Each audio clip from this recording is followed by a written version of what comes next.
Now in this video, we'll be discussing the applications of self-adjusting property and how do we use these graphs. So this is one question which was asked in JEE Mains, and the question is, if x equals sine inverse of sine 10 and y equals cos inverse of cos 10, we need to find the value of y minus x. Now here 10 is 10 radians, which is greater than 3 pi. So this 10, it doesn't lie in the principal value range of neither sine inverse nor cos inverse. So we'll draw a basic graph of sine inverse of sine x. So this is 0, pi, 2 pi and 3 pi. 3 pi is 9 point something. So 10 will lie just near to this 3 pi. So it will lie in this interval. So we'll need to work out this definition. Now this angle is 135 degrees. So we'll write this as minus x, and then since it intersects y-axis above origin, so it will be minus x plus 3 pi. So now we can write the value of x. So it will be minus x. X in this case is simply 10. So it will be minus 10 plus 3 pi. Now for y equals cos inverse of cos 10, we have to draw the graph of cos inverse of cos x. So it will be x in 0 to pi, and then 2 pi, 3 pi and 4 pi. Now again 10, it will lie on the right of 3 pi. It will lie in this interval, and this definition will be minus x plus 4 pi. So y in this case will be minus x, and x here is 10. So it will be minus 10 plus 4 pi. Now we need to find the value of y minus x. Now y minus x will be minus 10 plus 4 pi, and then minus of minus 10 plus 3 pi. Now here 10 and 10 will cancel, and 4 pi minus 3 pi will be simply pi. So answer to this question will be simply D. So we can find out the values outside principal value range simply by using these graphs. Let us take another problem. Now here the question is, let y equals sine inverse of sine 8 minus tan inverse of tan 10 plus cos inverse of cos 12 minus secant inverse of secant 9 plus cot inverse of cot 6 minus cosec inverse of cosec 7. And if y simplifies to a pi plus b, we need to find the value of a minus b. Now here we have lot more expression to simplify. So we'll start with sine inverse of sine x. We'll draw that graph.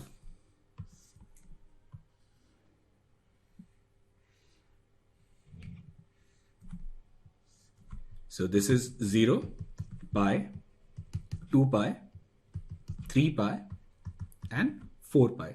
Now we need to find the value of sine inverse of sine 8. Now 8, it will lie between 5 pi by 2 and 3 pi. So 8, it will lie in this interval. So we'll need to write this definition, and this definition will be simply minus x plus 3 pi. So value of sine inverse of sine 8 will be minus 8 plus 3 pi. And as we have studied in the previous lecture that we are going to use the graph of sine inverse of sine x for cosec inverse also. So we'll find cosec inverse of cosec 7 from the same graph. Now 7, it will lie here. Now this definition will be simply x minus 2 pi. So here it will be 7 minus 2 pi. So from the same graph, we have worked out the value of sine inverse of sine 8 and cosec inverse of cosec 7. Now we'll draw the graph of cos inverse of cos x. So this is 0, pi, 2 pi, 3 pi and 4 pi. Now we need to find the value of cos inverse of cos 12. Now 12, it will lie between 3 pi and 4 pi. So we'll have 12 here.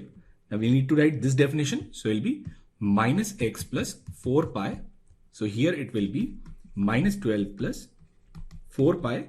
And we'll use the same graph for secant inverse of secant 9. So we need to find secant inverse of secant 9, and 9, it will lie between 2 pi and 3 pi. In this range, definition is x minus 2 pi. So it will be 9 minus 2 pi. And now we are left with tan inverse and cot inverse. And for them, we have to draw separate graphs. So that is the graph of tan inverse of tan x. So this is 0, pi, 2 pi, and 3 pi. We'll need to find the value of tan inverse of tan. Now tan, it will lie here. And this definition is x minus 3 pi. So it will be simply tan minus 3 pi.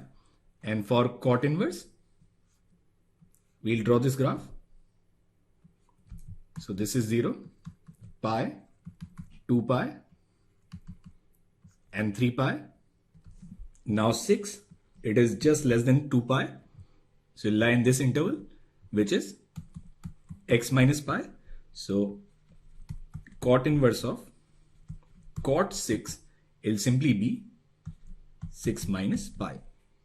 Now we'll find the value of y. So y is sine inverse of sine 8, which is minus 8 plus 3 pi, minus tan inverse of tan, which is tan minus 3 pi. So it will be minus 10 plus 3 pi, plus cos inverse of cos 12, which is minus 12 plus 4 pi, minus secant inverse of secant 9, which is 9 minus 2 pi. So it will be minus 9 plus 2 pi, plus cot inverse of cot 6, which is 6 minus pi, and then minus cosec inverse of cosec 7, which is 7 minus 2 pi. So it will be minus 7 plus 2 pi. So if we'll add them all up, we'll get y equals, now this is 3 pi plus 3 pi, 6 pi, plus 4 pi, 10 pi, 10 pi, plus 4 pi, 14, minus pi, 13 pi. So it will be 13 pi.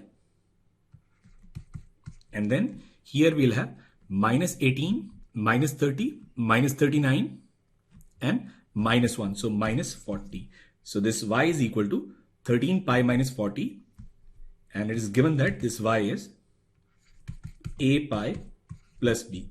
So value of a here is 13 and value of b is minus 40. Now we need to find the value of a minus b. Value of a minus b will be 13 plus 40, and which is 53, and that is the answer to this question. So first use of self-adjusting property in graphs is to find out values which are outside principal value range.